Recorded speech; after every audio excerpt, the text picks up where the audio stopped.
Nigerian soldiers burnt over 80 houses in our community, IMO residents. Welcome to the news, and please listen to the end. Residents of Izombe in the Oguta local government area of Imo State have lamented a havoc allegedly wreaked on the community by soldiers of the Nigerian army.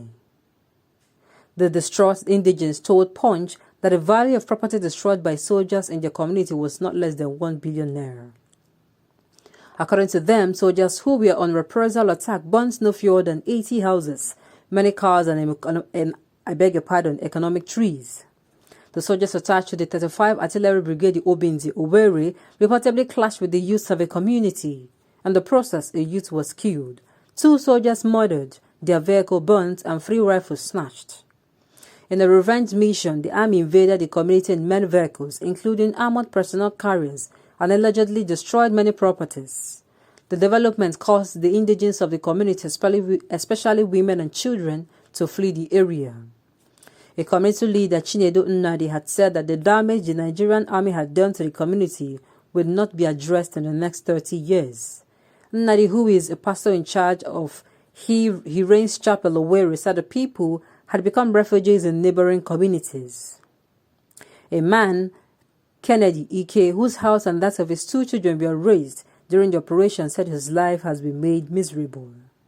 The army spokesperson for the 35 Artillery Brigade Obinzi Owerri, Joseph Akoga, said the military hierarchy in the state would address the press on the issue. Sad.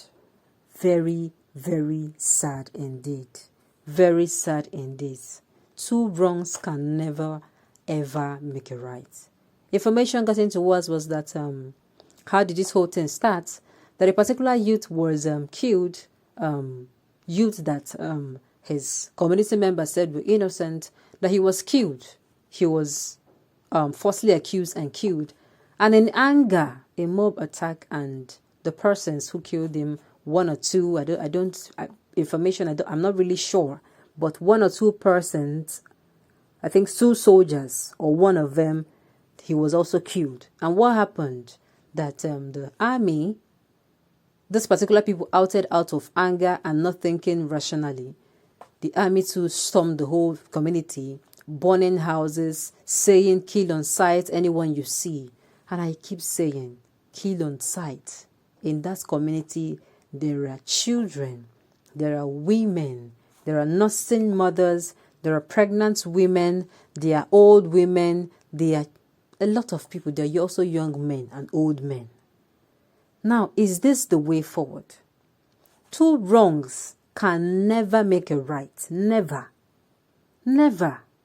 Not even 3 or 4 wrongs. It will continue to fuel whatever agitation that is going on in the state. That is just the truth. Now, before this particular issue happened, the Southeast region used to be a place where there is calmness. In fact, the Southeast region used to be one of a place where you can go and, cool your head off. Take some time off and cool and relax your head. It was fine. It was peaceful. What happened? What is the cause? The cause will be that the agitations, before the agitations, a lot of people have been complaining about the bad governance in the state, about how there is unfairness in dealing with the indigents of the Southeast, the Southeasterners now. That in allocation of funds, allocation of appointments, they were not being fair. Now, this led to the agitations for, give us fairness, give us justice, which also translates, since you're not going to be listening to us, there should be a call for restructuring or referendum. Now, a child that is acting up is wanting the child's attention. Any child that is giving you issues wants your attention. Now, how do you give that child attention? Do you give that child attention by disciplining the child or by calling the child? Why are you behaving like this? You're going to ask the child, what is really the problem? And at the end of the day, you find out, you reach an understanding that, he just wanted this or he just wanted that. And, an understanding is met. And at the end of the day, what happens? There is calm in everywhere. But instead, what happens? Not even calling them to say, okay, what is the problem, so that they can have a dialogue. Just like other people, just like we live in a democratic state, and it should be advised. But what happened?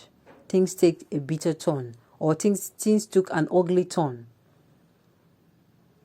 First of all, the agitators, or the so-called people that agitated, the agitations were grabbed or have been hijacked by rascals and hoodlums who are now doing whatever they like.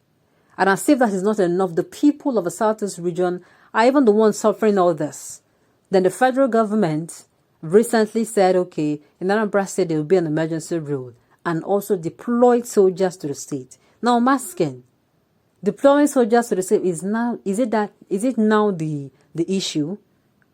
There's no, how am I going to put it? You have not employed the use of all means. You have not exalted all means of treating this particular issue in a very calm manner that could bring, or that could mean less loss of life, or stop the loss of life and destruction of property. You have not employed these means. Why not employ dialogue? It's very sad. The community affected should sue the Nigerian military to court. They should be made to rebuild those houses and have them furnished. And if possible, the money should be deducted from the accounts of those soldiers who carried out those acts of wickedness. We have had instances where bandits killed scores of soldiers in the north, and we did not hear that village where it happened was leveled. So why should that be allowed in the southeast?